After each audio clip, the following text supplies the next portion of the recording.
Quando a Ucrânia foi invadida, o mundo se viu diante de um cenário que parecia até então pouco provável. Uma guerra na Europa, envolvendo a maior potência nuclear do planeta e um de seus países vizinhos e que por muito tempo fora um aliado. A Rússia, assim, fazia jus a seu histórico imperialista, mas dessa vez sob protestos veementes da comunidade internacional.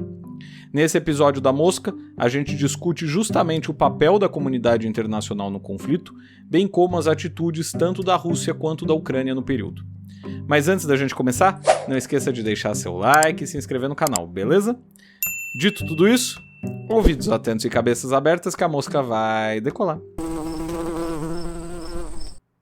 Em meados de fevereiro de 2022, pouco mais de um ano atrás, portanto, o presidente russo Vladimir Putin determinou que suas tropas cruzassem a fronteira com a Ucrânia, depois de semanas dizendo que o Ocidente estava errado sobre suas pretensões belicistas e que o enorme contingente militar deslocado para a região era para um exercício militar.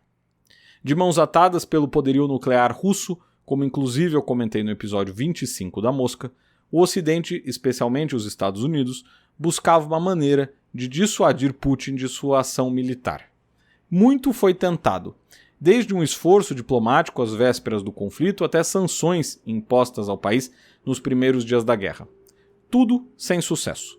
A Rússia manteve o ataque e logo de cara parecia conseguir avançar rapidamente pelo território ucraniano, até que a realidade foi alterada. E notem, ela não foi alterada sozinha. Na realidade, ela foi alterada porque aliados da Ucrânia, entre os quais países da OTAN, conseguiram fazer doações de equipamentos e dinheiro para manter o país em pé e vivo no conflito. Como disse Kamala Harris, vice-presidente dos Estados Unidos, na conferência de segurança que aconteceu em Munique dias atrás, Kiev está de pé, a Rússia está enfraquecida e a OTAN está mais forte do que nunca. Today, a year later, we know. Kyiv is still standing. Russia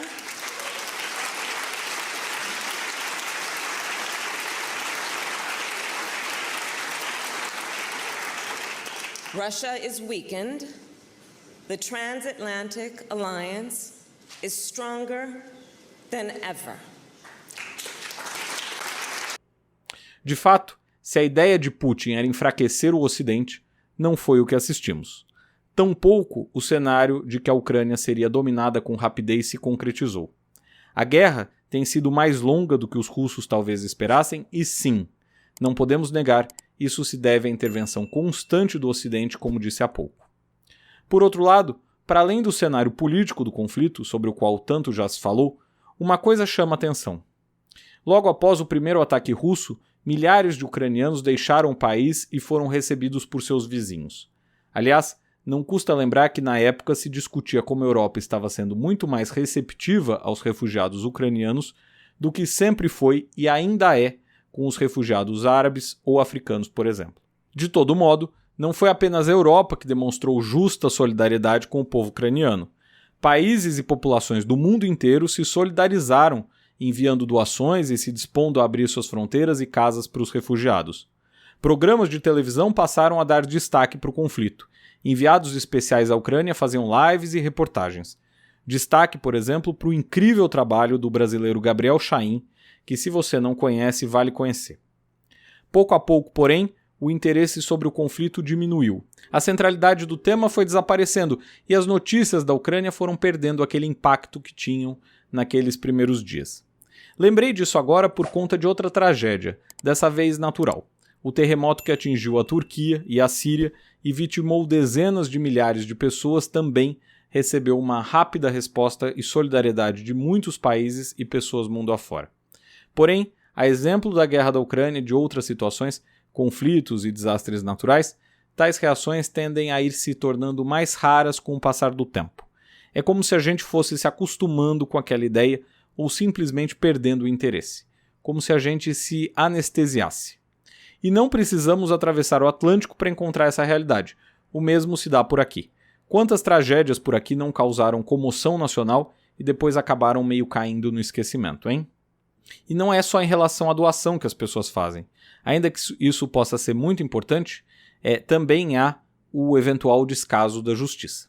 De todo modo, No caso da guerra da Ucrânia, o tema pode não ter mais o mesmo espaço da mídia, mas ainda ocupa destaque nos fóruns internacionais.